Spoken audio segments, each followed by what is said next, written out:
Barkar the DG. defendants and people in the audience to be patient. He said these things can take some time. He asked for continued civility during the process.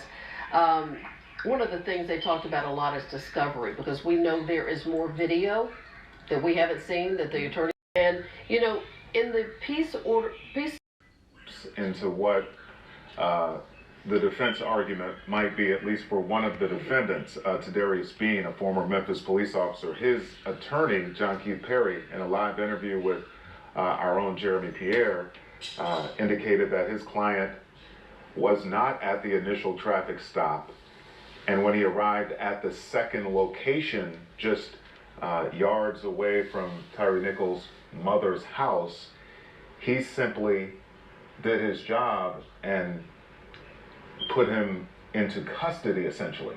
And so we got a glimpse of what the defense argument might be, and as the lawyers say, you start to look for exculpatory evidence for their client.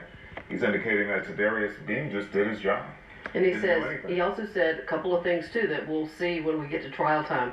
He said he never touched Tyre Bailey. He said he's demanding justice for his client, Tadarius Bean.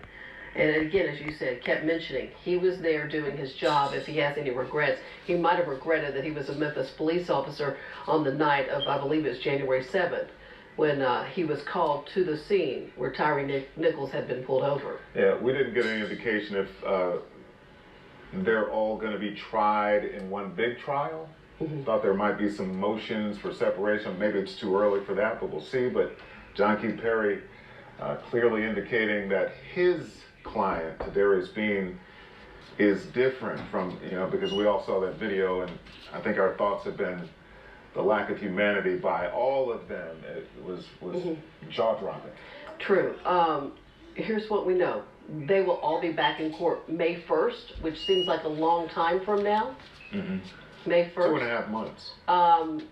That's when the next time the officers will be back in the courtroom together with their attorneys. I'm watching a couple of feeds we have right now. Number one, where we have set up for Benjamin Crump and Tyre Nichols' family. They'll be speaking at any moment now. I'm watching Jeremy Pierre. He's indicating that something may be about to happen outside the courtroom there too. We'll keep you updated throughout the morning as soon as it looks